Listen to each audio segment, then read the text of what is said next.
It's my 1-year anniversary as Chef Fix-It, and to celebrate, I want to make my chocolate cake. Now this recipe has so much cocoa powder in it, it should probably be illegal. Not only does it have almost 2 cups of cocoa powder in the recipe, but I use special techniques to get the most out of that flavor. So how do you make it edible? Well, you need a sharp, sweet jam to cut through that cocoa flavor. Fortunately, I have just the thing. Let's fix it. That's where the rhubarb comes in. It's the savior of the cake. Onto the stove, 2/3 cup sugar, and we'll heat it on medium-low heat. After about 10 minutes of simmering, you can see the rhubarb's pretty well broken down. Now we'll add in 6 ounces of frozen raspberries, 50-50 ratio with the rhubarb, and we'll let that come up to temperature and simmer for just a few minutes for the raspberries to break down too. There's plenty of pectin in both the rhubarb and the raspberries, so we don't need to add any thickeners to the jam. Oh, look at that beautiful jam. Just the right texture and beautiful color. So full of flavor. Well, we're going to let it cool down to room temperature and then go into the fridge. I'm going to prep 2 9-inch cake pans with butter and cocoa. Now it's onto the cake batter. For best results, you want to use a nice amber or dark cocoa powder. And then we'll add the sugar. I like to spend a few minutes mixing the cocoa and the sugar. The sugar has nice sharp edges, which are perfect for breaking down the lumps in the cocoa. Then I'll come in with the silicone spatula and work the lumps that didn't get broken down by the mixer. Next, we'll add our 1-to-1 gluten-free flour mix, salt, baking soda, and baking powder. I add the baking powder and baking soda now to ensure a dense, rich cake. If you want a lighter cake, you can add them a little bit later. I come in with my silicone spatula again to get the bits that the mixer missed. Time for the eggs, the milk, avocado oil, and vanilla. And we'll mix it until nice and smooth. This is a hot water cake, but we're not just going to add hot water, we're going to add hot water and espresso. Just add a little bit of the hot water mix first because the batter's so thick. If you add it all in at once, you'll make a mess when you try and stir it together. This hot liquid boosts the cake in a few different ways. The hot water blooms the cocoa, and the espresso amplifies the flavor of the cocoa. It's a double action chocolate boost. Also, the hot liquid gives our baking powder and baking soda a head start. You'll see bubbles forming right away. Like I mentioned earlier, using up some of their leavening action now will make the cake more rich and dense. If you want to, you can add the baking powder and baking soda after adding all the hot water and letting the batter cool for a lighter cake. Going into the cake pans now. If you want professional results and even-sized cakes, you want to weigh the batter as you pour it in. I find that for this recipe, about 780 grams per cake makes it perfectly even. Can we just take a moment and appreciate how smooth that batter is? It's so nice. We're going into a 325-degree Fahrenheit oven for about 40 minutes, maybe 45, depending on the toothpick test. And we'll let the cakes cool for about 10 minutes, and then flip them out to cool completely.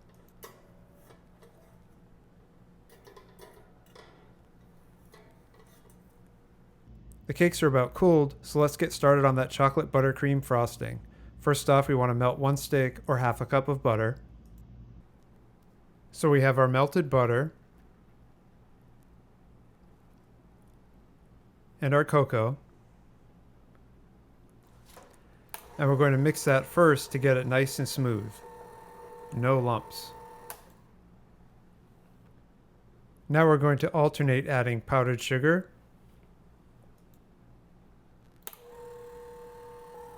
and milk until it's nice and smooth and there are no lumps. And finally, we'll add our vanilla. Nice and smooth and ready for the cake. It's time for decorating. My first job is a super thin layer on the top of the bottom layer. That's going to protect it from the jam. Yeah, so really what we're doing here is we're creating a moisture barrier to prevent the liquid from the jam to ooze its way down into the lower layer of the cake. Next, I'm going to make a jam dam. The purpose of the jam dam is to keep that damn jam in the cake. I haven't used a piping bag for a while, so it's a little rough getting going. But let's speed it up to make it look cool. It doesn't have to be pretty, but it does have to be about a ½ inch tall.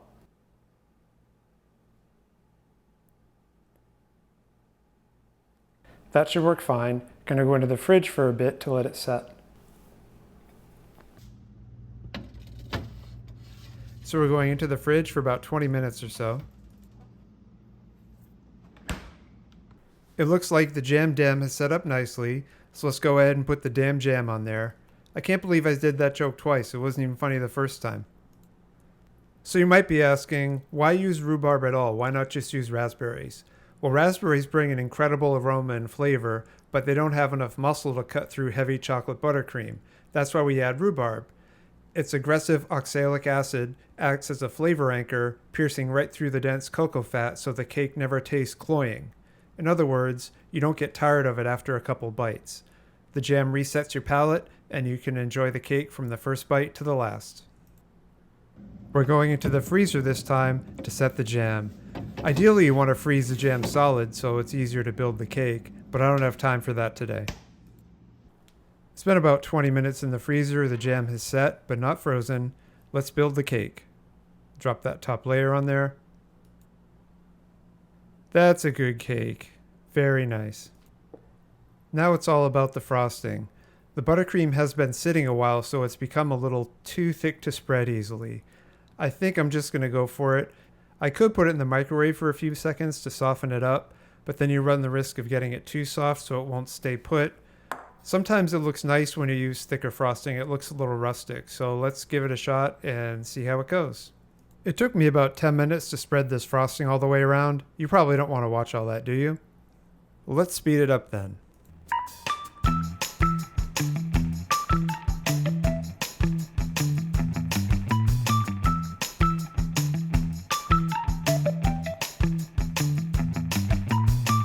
Yeah, that'll work. I kind of like it. Let's get some raspberries. I'm going to go for kind of a random cluster pattern on this one. We'll just place that last raspberry, and perfect. If you've been enjoying this video, please like and subscribe so you don't miss any gluten-free fixes. We're going into the fridge overnight to let everything set. Here we are the next day. Let's cut into it and see how we did. Very careful. The first slice is always the hardest one. Take your time.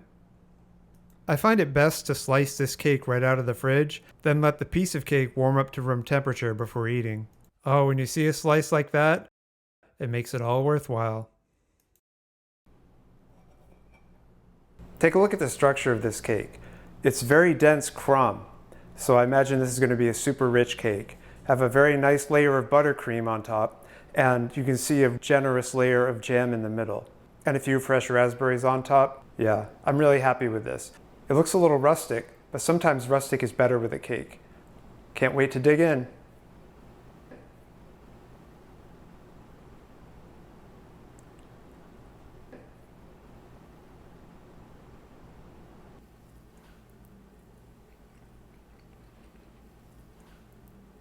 I just love this job. That cake is so nice. Super dense, rich chocolate, and that jam with the raspberry and the rhubarb.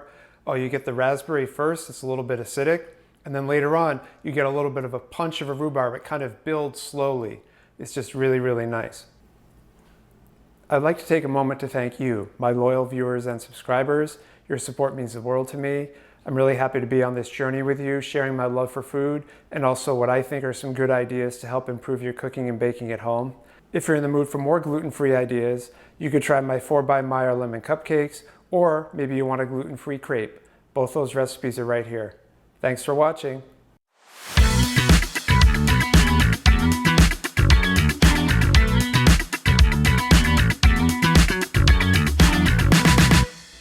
where's that chocolate cake? Do you mean this chocolate cake? It's good.